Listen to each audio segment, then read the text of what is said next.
This shiur is dedicated Leilul Nishmat, Mira's beautiful mother, Raya Rachel Bat Tzipora Alea Shalom. Mira does so much for Ohel Sarah and for the Bukharian community in Brooklyn. And this Motzei Shabbat and Sunday, the 16th of Sivan, is Mira's mother's yahrzeit.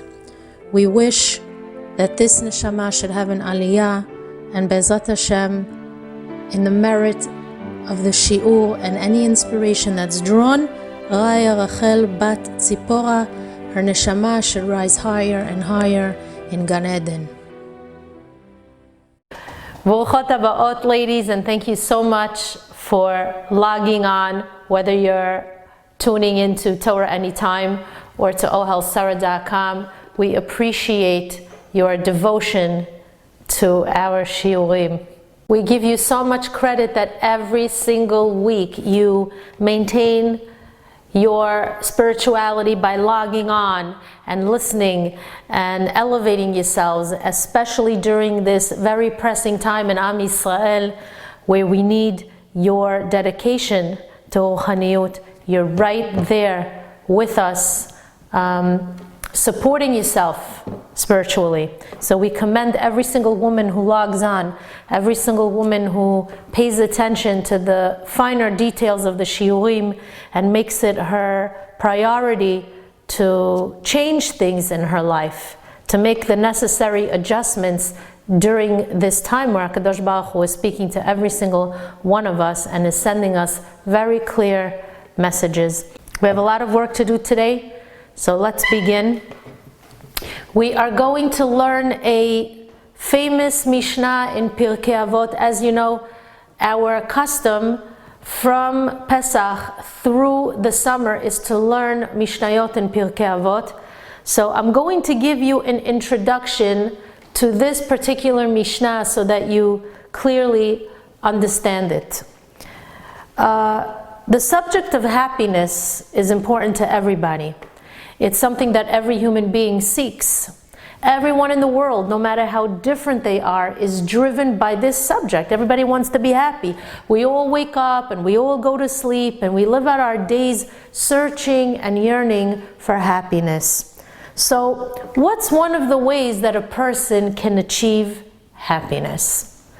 Well, if we'd venture out of our own communities and ask anybody on the street the following questions.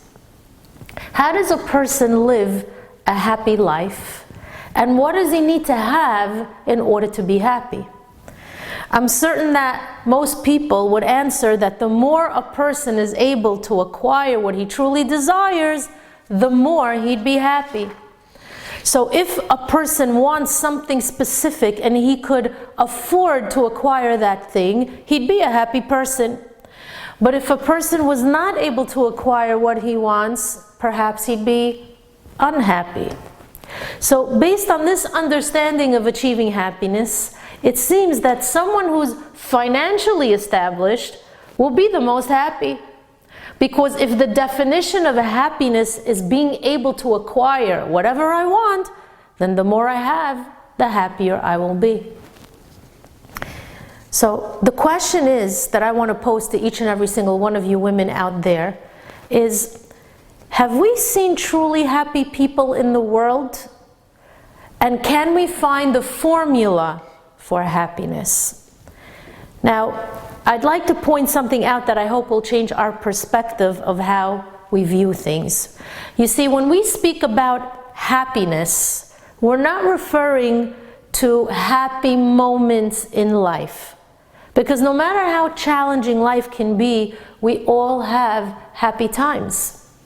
There's no question that from time to time we all experience very precious moments of happiness. Perhaps it's a wedding that we attended, or a baby that was born, your boss gave you a raise in your salary, perhaps it's an enlightening moment of spirituality that uplifted your spirits. So I'm not referring to such moments when discussing the idea of happiness, because if your goal is to be happy only once in a while, You don't have to listen to this class. Just continue living. You'll be happy once in a while, because after all, life is a series of ups and downs. Life is a roller coaster ride. So 1 week you're down, the next month you're up, 3 months later you're down again, 6 months later you're up again. That's just the way it works. But that's not what we're discussing here.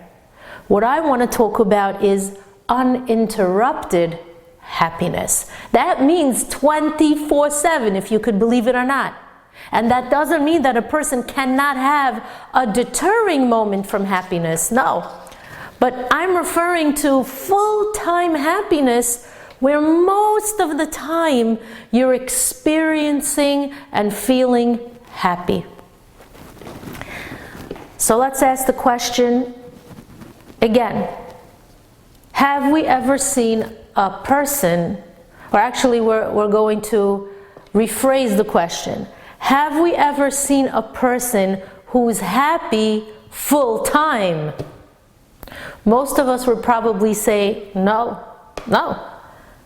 Now, let me explain something to you. When you want to find out if people are indeed happy or not, you can't ask person A, let's call her Miri, about someone else. Let's call the other person Dvairi. If you do, you're not going to receive a proper response. Why? I'll explain. If I ask you, have you ever seen a happy person? You'll say, of course I did. My neighbor Rivka is very happy. My cousin Shlomo is really happy.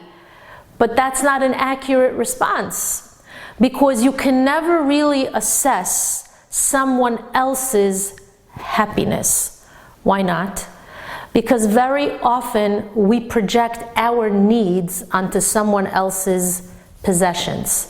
And I'll give you an example of what I mean. Let's say that Miri is married for 10 years without children. She's an akara, unfortunately. When she sees her friends with children, she's overcome with so much pain. And if you'd ask her, Miri, how's your friend? You know, the one with the 7 children, is she happy? What do you think Miri would say? Miri would probably say, of course she's happy. If I had 7 children, you know how happy I would be? Of course my friend is happy. Miri just placed those 7 children into her own personal hopes and dreams and desires, because that's what she's missing in her life in order to feel happy. If she was just given the zechut to have children, she'd be the happiest woman. So when Miri looks at her friend with the kids, she assumes that her friend is so happy. But if you ask that woman with the 7 children, by the way, how are things in your life? She might begin to share some of her difficulties and challenges. And if you'd ask her, what about your friend Miri? You know, the one who unfortunately doesn't have children yet? Is she happy? You know what that woman with the kids will say? Oh, you know what? It's really sad about Miri, but she seems happy. She has such a calm and relaxing life. There are no major responsibilities weighing her down. She's always looking good and put together. Somehow she always has time to go on vacation. She may not have kids right now, but she seems like a very happy person. So what's happening here? You could have a room full of people, and each person is looking at his neighbor thinking that he's the happiest person, and that he's the happiest of the bunch. And that happens because each person is missing something in their life. Nobody's perfect. No one was ever given a perfect life. No one has everything. So each person is projecting what he needs based on someone else's possessions and putting himself in that person's shoes. If I had what my friend had, I'd be so happy. And since he has what I don't have, he certainly must be happy. So asking people about happiness in relation to others is never a good idea. Miri thinks her friend Suri, the one with all the kids, is happier than she is. And Suri, the one with the 7 kids, thinks Miri is happier than she is. So you could have an entire room full of people where each person is seeing how happy the other one must be. So when it comes to happiness, for example, instead of asking Miri about her neighbor Suri, we have to ask Miri about herself. And that tends to get tricky, because when you ask someone about his own state of happiness, he might not necessarily be honest. After all, which person wants to admit that he's not happy? So many of us are walking around pretending to be the happiest people. But if we're honest enough to answer the questions of how many people are actually happy all the time, we'd realize that the answer is not too many people out there are happy full time. The grass always looks greener on the other side, when in actuality no one's life is perfect. No one knows what goes on behind someone else's closed doors. You don't know how a person is truly feeling deep down. So let's look at happiness from a financial perspective, since money is often looked at as the ticket to happiness, and that's what we said before, financial gain. When we observe the life of a wealthy person, we automatically assume he's happy. But very often wealthy people have issues, whether it's in their marriage, with their children. Sometimes the money itself is the cause of the problems. So the formula to happiness is not found in wealth. Then we have those who are considered the middle class people. These are the people that are busy their entire life working just to be able to be wealthy one day, just to be able to feel comfortable one day. So they work day and night, exhausting themselves because they can't wait to reach that millionaire status. And sadly, these people don't have time to enjoy the present because they're busy amassing the wealth. They spend very little time with their family. They barely have time to learn Torah properly. Maybe when they'll reach their 80th birthday, they'll start enjoying some of the money that they worked so hard to save. Maybe. So it seems as if money is not the formula to happiness in any of these two examples. So what is the sure formula to uninterrupted simcha? What's HaKadosh Baruch Hu's ultimate goal? I'm sure He created a world for us to live in order for us to be happy. Isn't Hashem the one who created the entire concept of happiness? I mean, when a chatan and kala get married, don't we recite the following words under the chuppah? Asher bara sason v'simcha. The whole concept of happiness is God's creation. Kadosh Baruch Hu bara sason v'simcha, ditza, rina, chedva, and all the gila, rina. That means that HaKadosh Baruch Hu thought about it and instituted this idea into the mechanism of a human being, even though it didn't have to be this way. We could have been creatures who walk around life feeling very unhappy. But HaKadosh Baruch Hu said, no. This world that I am going to create will have in it simcha, happiness.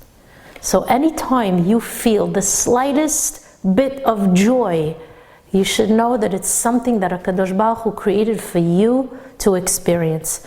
And that means that God is interested in your happiness, and He gave you many tools to enjoy life. Hashem created so many things in the world that are here just to produce a feeling of happiness inside of us. And that means that He's interested in our pleasure. So if that's the case, why would HaKadosh Baruch Hu create a world where it's almost impossible to feel simcha all the time? It's a good question. Why would HaKadosh Baruch Hu create a situation where people walk around pursuing happiness but not really achieving it? Could it be that God made a mistake? Chaz v'shalom. God forbid. Could it be that He created this world but for the wrong people? Let's see. Because when you visit a doctor, before he prescribes the medication, he first searches for the cause of why you feel the way you do. Once he knows the cause, he could apply the proper remedy. And the same is true concerning our Chachamim, who are the doctors of the neshama, of the soul. And happiness is in the neshama, it's not in the body.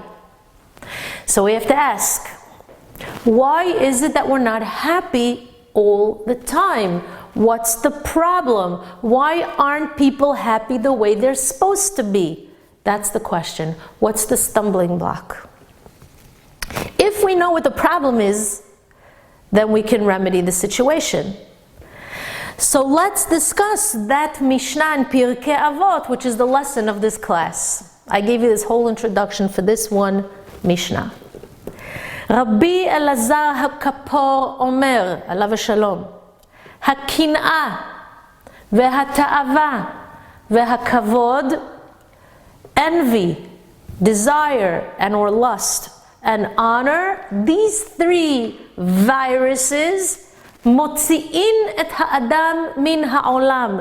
These three drive a person away from this world. They remove him from this world. So we have to explain each of these bad traits.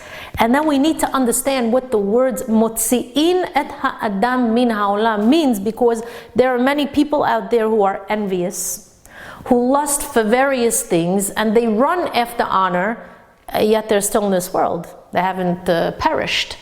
If Chachamim are trying to tell us that these three items are terrible, why not just say it straight out? These three midot are terrible midot. Why would it be worded in such a way where we're being told that if we possess any of these three sicknesses, these three viruses, we're going to be removed from this world? What does that mean? Does it mean we're going to die young, chas v'shalom?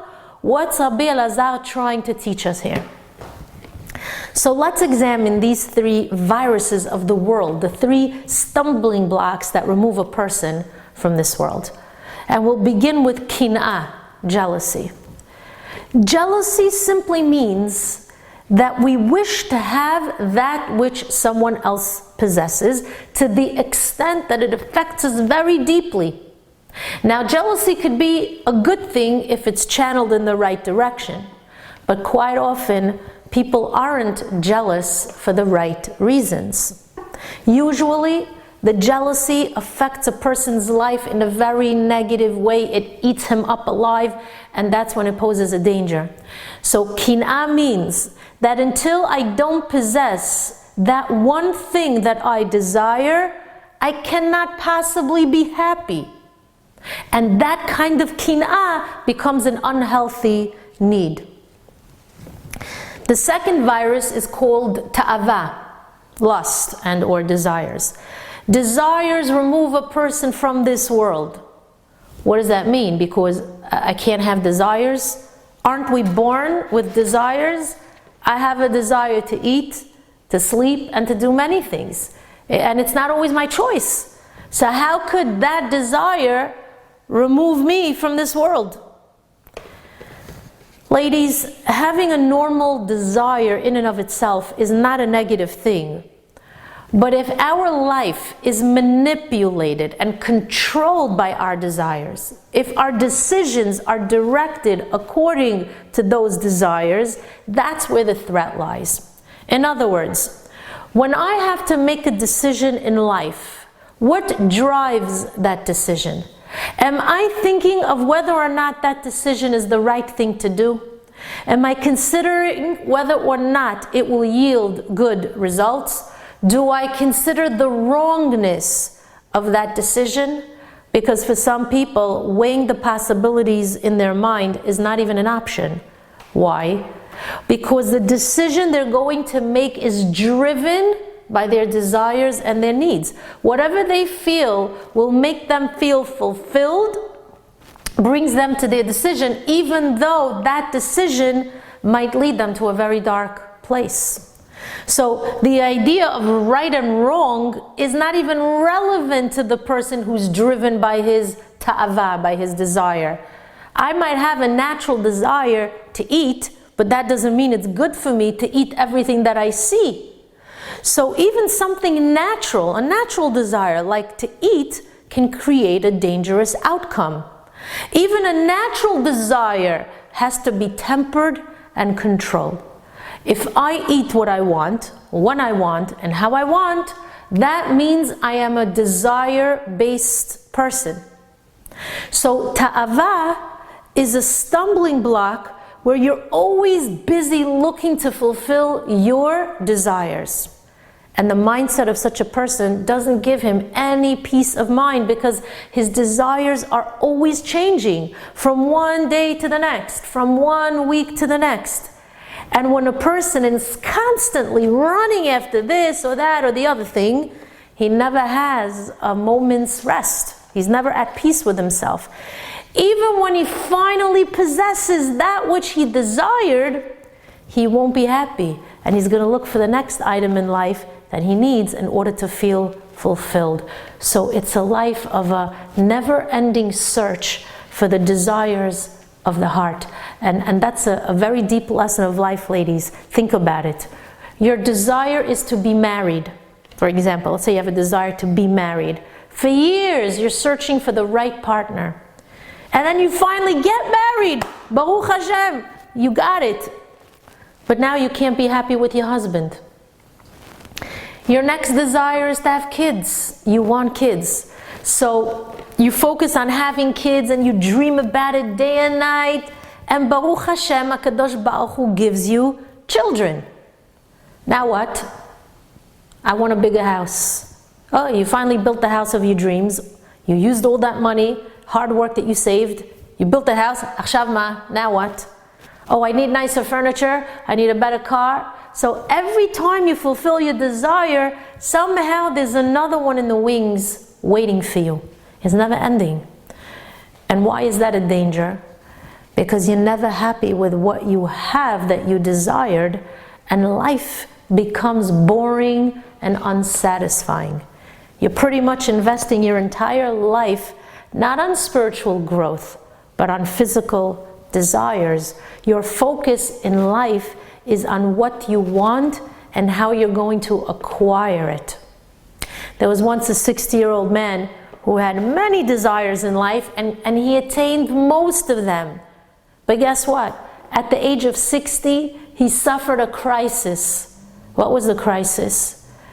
He already had all the things that he wanted, and all of a sudden one day he wakes up and he says, I don't know what to do. I don't know what to do with myself. Life is boring. So a desire-based life does not bring happiness. How many homes could you build? How much money could you accumulate before you surrender and you say, okay, now I'm happy, I'm finally happy. So I once saw a beautiful explanation about the pasuk in the Mishnah that says, Eizehu ashir, who is the wealthy person? Hasameach bechelko, he who is content with his portion, his lot. The person who's wealthy is the one who is sameach bechelko. It's the person who's happy with everything that God gave him. You know what that means? That means that he takes pleasure in, and he enjoys and he uses his chalek, what Hashem gave him. I'll explain it to you. If a person built a 500-room mansion, but he's only sleeping in one of the rooms, eventually the other 499 rooms, they will become bothersome to him. Why? Because if he's not using them, they become more of a problem for him. So ultimately, there's no real purpose for the other rooms. That means that when you're given something and you can't actually use it, whatever that thing is, a car, for example, it's a beautiful car, it's an expensive car, but you might be so afraid to drive it, to scratch it. You leave it in the garage all night long, all day long. So what's the purpose of that car? It's just sitting there collecting dust. So that wouldn't be rendered hasameach bechelko, because you cannot use your car. You cannot use 499 rooms from that big mansion that you bought. And the same is true concerning that house. You build this big museum of a house. It's beautiful, but what happens quite often? The grandchildren can't walk into certain rooms. Your guests can't touch anything. You're afraid someone might, break your precious vase. So basically, you're not really using what you've been blessed enough to have, your chelek. So part of being happy with your lot is utilizing the portion that God gave you and then actually enjoying it. If Hashem granted it to you, why would you remove it from yourself? No, don't touch. No, don't drive. No, don't sleep here. That's the idea of a ta'ava-based life, which is one of the 3 viruses that we mentioned early on. That's the second one. Then there's kavod, honor. That's a biggie. That's a big one. Ladies, every person wants to feel respected. There are many of us who have this issue, and there are levels when it concerns kavod. The worst level is when a person lives his life according to the eyes of other people. Anything I do, anything I buy, anything I say, before I give my opinion, I make sure it's going to be accepted by somebody else because I want that person to give me kavod based on the items or the things that I'm representing. If you'll be praised for your opinion, you'll express it. But if you'll be looked at in a negative light, even though whatever you're sharing is legitimate and even a sanctification of God's name, you'll stifle the expression because you want honor, you want to be approved. And as a result, you become someone who doesn't have an honest opinion about anything because you're concerned about how others see you. You'll feel happy as long as someone else out there feels good about you. And we have to be careful that our life decisions aren't made with our kavod in mind because we're all challenged with this nisayon. So according to the Mishnah, these 3 viruses, kina, ta'ava, and kavod, motzi'in et ha'adam min ha'olam. Having these 3 traits can remove a person from this world. And we asked earlier, what does that mean? What does that mean? Ladies, I'm about to reveal to you a very deep sod, very deep concept. This olam, this world, is a beautiful world. It's a world of simcha. It's a world of happiness. This world was God's gift to mankind. The world itself is a testament to God's interest in our happiness. In Lashon Kodesh, this idea is called an ulam smachot, a hall of happiness. And every person was created for God to bestow upon him the ultimate good, and in that way he could attain uninterrupted happiness in this ulam hasmachot. That's the world that God intended for me and for you to truly live in. A world that allows us to be completely happy all the time. But the Mishnah in Pirkei Avot tells us that any one of these 3 viruses that we just mentioned removes a person from this ulam hasmachot, from this world of joy. You know what that means? It means that you're still alive, you're still living, but you just exited that world of simcha that was intended for you to enjoy. You've now entered a different world. These 3 bad traits, they don't kill you necessarily physically, because many of us possess one of these 3 viruses or all 3 of them, and yet we are still alive. What it means is that the world of happiness, the ulam hasmachot that we're supposed to be enjoying, the celebration we're supposed to be having, that's the world that we just walked out from because of these awful traits. So if we possess these viruses, it's as though we just walked away from that world of simcha. We just removed ourselves from it. Therefore, we can't complain to HaKadosh Baruch Hu when we're not happy. Why? Imagine going to a beautiful wedding hall, and at some point during the festivities, you exit, you see a sign that says exit, you exit, and you decide to sit near the garbage area. The next day, a friend asks you, so how was the wedding last night? What did you think about it? And you say, don't ask. I don't know what happened over there, but there was such a bad odor. I couldn't wait to go home. It was mamash painful to sit there.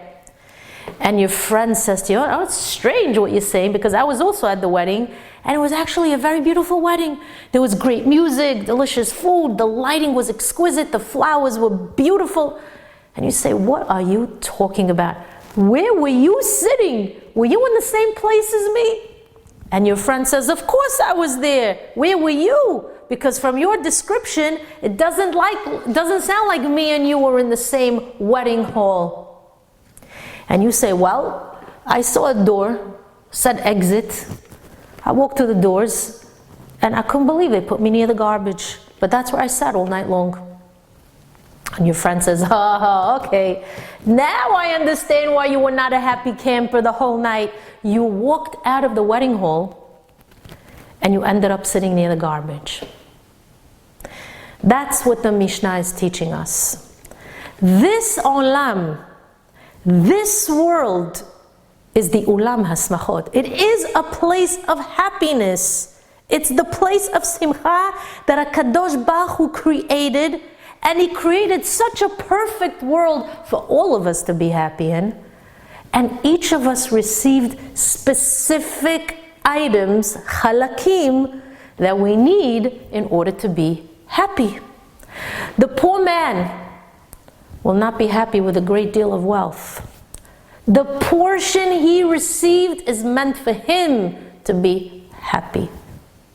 I'll give you another example. If you lived during the times of Moshe Rabbeinu, alav shalom, it's quite possible that you wouldn't be happy in that generation. If you live in this generation, you would not be happy to suddenly be uprooted, displaced to ancient times. Each one of us was cleverly put in her own personal world of simcha at the right time, the right generation, with the right tools to be happy. Now, if we suffer from those three ailments of kina, ta'ava, and kavod, it's as if we're walking away from our world of happiness. It's as if we're saying, I'm walking out of my world. Because kina says to you, I don't want what I have. I don't want my chelek.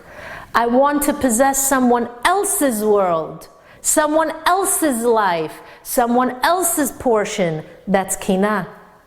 And Hashem says to you, what do you mean you don't want your olam? I gave you what you possess so that you should be happy, to be sameach bechelko. And you say, yes, but I don't want it. Ta'ava is the same. We desire what we do not possess. And we walk out of that world that was meant to make us happy. The world that was given to us based on what we truly need, not what we desire. And the same is true with kavod also, honor. These three viruses, motzi'in et ha'adam min ha'olam. You understand what that means? When we possess any of these three items, we're basically exiting our own world of happiness that God gave us specifically to us. These three traits are what remove us from our happy world, from our olam. That's one of the reasons why so many people are not happy, and certainly not happy all the time. So the question is, and I know you're asking, what's the solution, right? What's the cure for these three afflictions? I want to be happy all the time. So when we diagnose a situation and we realize it's an issue, we need to administer the proper medication to heal us from the ailment. So what do we need to do to better ourselves from the virus of kina, ta'ava, and kavod? These three poisons do, after all, have a source, and they need to be dealt with accordingly. So how do we rid ourselves of kina, ta'ava, and kavod? Ladies, this world has a purpose. And when we utilize it for the purpose that it was created for, we are going to be extremely happy. So I'm going to explain this idea to you with a mashal, with a parable. Imagine the following scenario. If a person tried to play a baseball game in the mall, what would you think about that person? Imagine 9 men playing baseball in the middle of a mall. Any shopping mall you've ever visited has stores situated on the right, on the left. There are a few kiosking, right? Few kiosks spread out, some food areas. There are trees and plants and decorative items and signs throughout the stores, throughout the mall. And these 9 guys are playing baseball smack in the middle of the mall. One guy hits the ball, and another guy on the outfield is just trying to catch it, but he's tripping over the kiosk and he hurts himself. And then the ball goes through a window of one of the stores and smashes it. And after the game is over, one of the players, turns to his friend and he says, "You know what?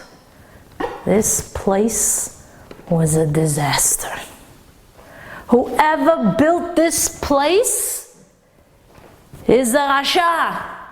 I mean, what exactly was he doing, the contract over here? Why did he put us here? We're trying to play baseball and he's putting all these stumbling blocks in our way. Why doesn't he move the benches, the signs, the kiosks out of the way so we can play ball?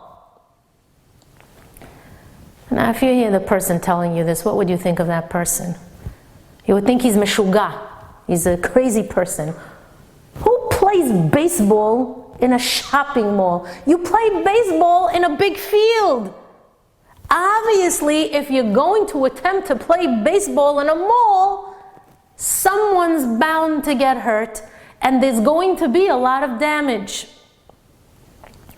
But what does that baseball player do? He blames the man who developed the mall. Ladies, this world was made with a purpose in mind. This world has a brilliant architect, a brilliant developer. The architect designed this world with plans of perfection. And those plans came to being just as the architect envisioned. This world is like that mall. And we have to utilize this world as a mall and not something else.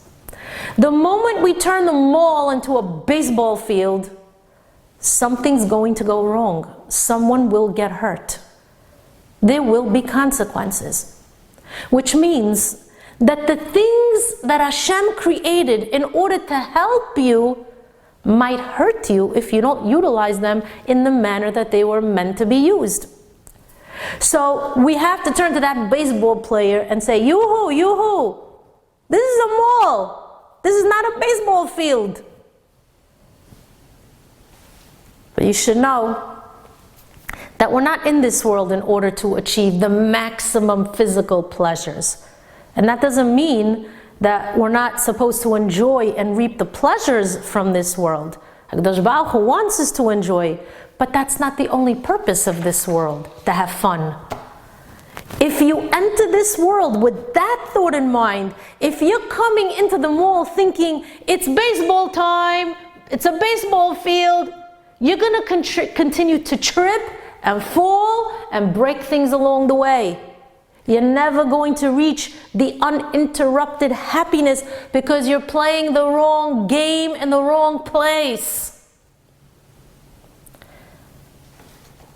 Chachamim tell us that this world is a prosdor.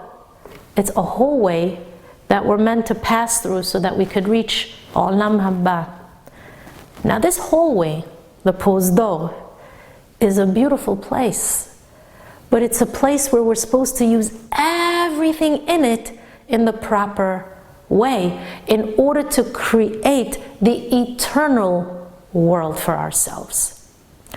Along the way, in that hallway, you will enjoy the passage and you're meant to be happy. But the hallway is not the goal. The mall is not the goal. The mall has a purpose. The purpose of the mall is to buy the items we need, right? A successful trip to the mall is when you walk out with something. I finally got something out of this, right? Out of the trip. Ladies, this world is a beautiful world. And you'll pass through it and you'll love it if you utilize everything in it the proper way. But the minute that we think that we're here to grab as much materialism as we can from this world, that's when we're going to be in trouble. That's when these negative traits are going to infect you, because these three traits all contain the same principle, which is, I need to get as much out of this world as I can, and not in a positive way. When that's the mindset, you'll never benefit from this beautiful world that you're meant to benefit from. The mindset has to be such that you understand that you have to use whatever HaKadosh Baruch Hu bestowed upon you in this world in order to bring yourself to the eternal world that's everlasting. And while I'm passing through this world, I'm meant to enjoy it. But real simcha, real osher with an aleph, cannot be derived from the material world. Real simcha is something that is spiritual. It's ruchani. When a person accomplishes, he accomplishes spiritual wealth. You know what that means? It means that when you engage in chasadim, when you're kind and you're compassionate towards others, when you try to inspire others to come closer to HaKadosh Baruch Hu and to become better people, when you gather more wisdom, that's real simcha. Wisdom is happiness, by the way. The more you learn, the more that learning encourages you to utilize the world in the right way. The more knowledge you have, the more help you'll receive to fulfill your mission in this world. Every lesson of Torah is meant for you to absorb something spiritual so that you could walk away with an inner strength, with a determination and a good feeling that you've actually accomplished something. Every time you learn something, you should feel simcha. Each time you helped someone, you should feel such immense joy, gila. If you consoled someone in their time of sorrow, you should feel elated that you were able to provide someone with a little bit of comfort. If you visited the sick and you comforted that person, your heart should feel b'simcha that the sick person felt uplifted by your visit. Each time you donate to Ohel Sarah, you should be overwhelmed with simcha, because someone that you don't even know, a fellow brother or sister, received help because of your donation. You see, this world is full of simcha, and it could be uninterrupted if you utilize it the right way. Simcha could be achieved in so many different ways in this world. When you use this world for an elevated purpose, you're elevating your neshama and you're enjoying the physical world at the same time. Remember that. I want to end with this one thought. In Sefer Tehillim, David HaMelech Alav Shalom said, Lulei Toratcha sha'ashuai, az avadeti be'oni. What do these words mean? David HaMelech is saying, Hashem, were it not for the fact that your Torah was my occupation, my toy, like a toy, a sha'ashua is a toy, az avadeti be'oni, then I would have perished in my affliction. What a strange choice of words. For someone to call the Torah an occupational toy seems a little disrespectful. Can it be that David HaMelech is calling the Torah a sha'ashua, a toy? Is that what comes to mind when we think of the Torah HaKadoshah? The Torah is our life, and you refer to it as a sha'ashua? You couldn't find a better word?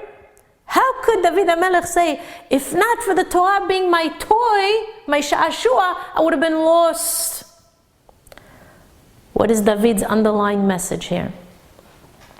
Ladies, imagine that I hold up a piece of paper and I call this piece of paper life. And then I ask you, why do you eat? And you say to me, I eat to live. Oh, and then I fill in a space on the paper. Then I ask you, why do you drink? And you say, I drink to be able to live. Oh, I draw another circle on the piece of paper. You're drinking. And then I ask, well, why do you shower? And you say, well, because that's also part of living. I have to live. Oh, okay. And I say to you, well, why do you work? And you say, so I could be able to live. Why do you exercise? So that I could be healthier to live. Okay. Why do you sleep? I sleep so I should be able to live. If I don't sleep, I could die. Chaz v'shalom. You know, people with insomnia, they have issues. Now, look at this. How much of the day, and I didn't even go through all of what I wanted to say, but how much of the day do all our living arrangements take up on this piece of paper called life? A lot, right? Between work, sleep, eating, drinking, showering, exercising, and those are the only things that I mentioned. Much of your day is consumed with what you call living. So we have this piece of paper called life, and you're filling up that paper just to be able to live. So the question is, when do you live? When do you live? I mean, you say you're doing all these things to live, so when do you actually get a chance to live? And if you're not really living, then what does your life really consist of? Eating, drinking, sleeping, working, exercising? Think about it. Imagine a little boy who's sitting on the floor playing with a sha'ashua, a toy. Why is he playing with it? What's he doing? He's also living. But for him, playing is an expression of life. It's his life. For that little boy, a toy and playing is an expression of living. Now go back to that question of, when do you live? You say, you know when I live? When I play video games. That's when I live. Well, so let me understand this. You work, you sleep, you eat and you drink to live. And what do you do when you live? Play video games? That seems like a very empty life. Therefore, David HaMelech is saying, Lulei Toratcha sha'ashu'ai. If not for the fact that I have Torah and mitzvot and a sense of direction, which is my occupational toy, which means the expression of my life, what would my life be worth? It doesn't mean I learn all day or that I do mitzvot all day long. I do eat and drink in order to be able to live. But when I have the chance to bring that living to life, I try to live a meaningful life. So if I didn't have the Torah as my center, then the result will be avadeti be'oni. Then I would be destroyed, because that would mean that all the things that I'm engaged in throughout the day wouldn't be worth nothing. It would be worthless. You know what gives meaning to everything that I do, says David HaMelech? It's the Torah and the mitzvot and the direction I follow of the architect of this beautiful world. That's the secret, ladies.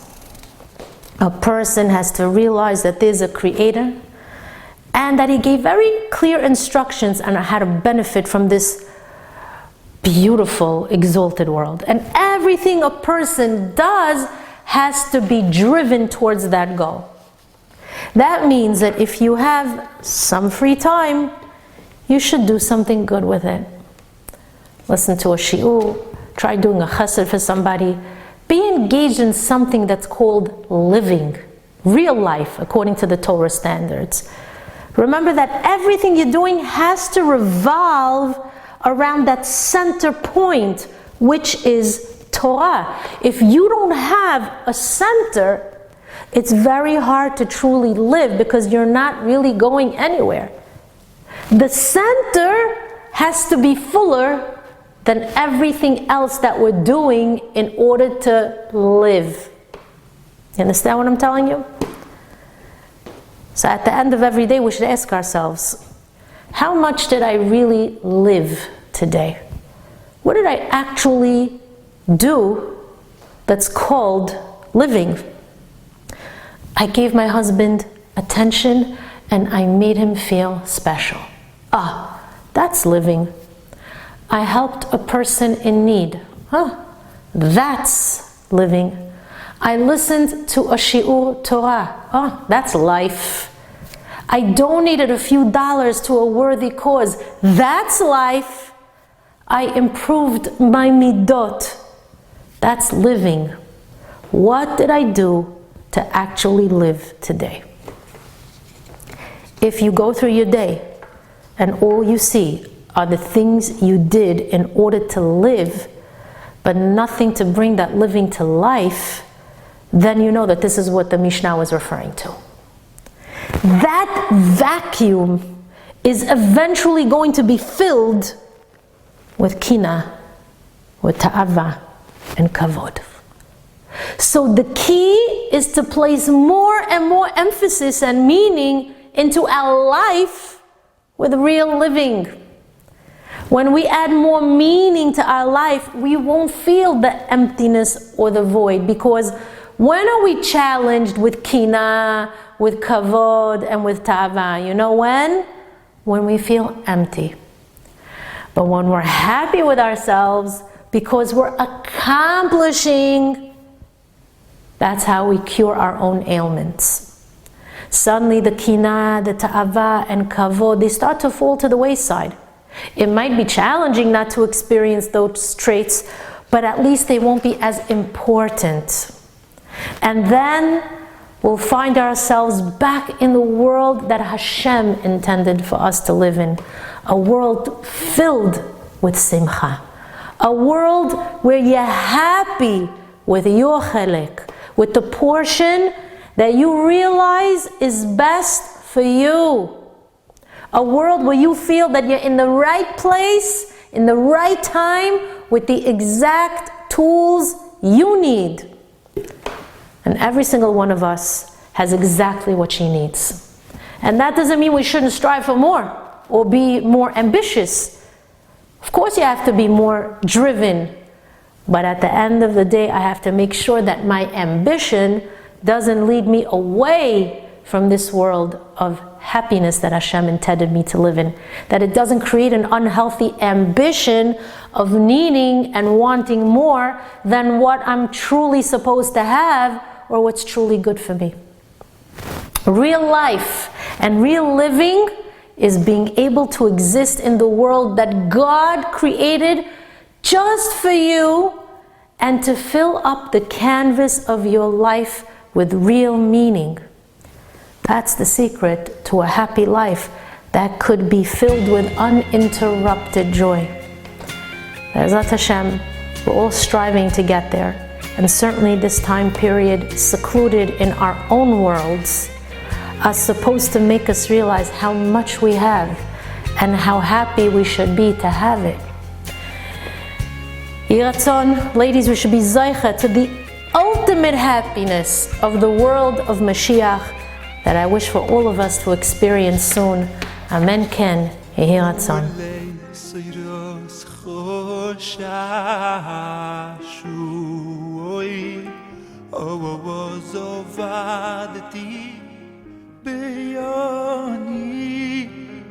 Ilulei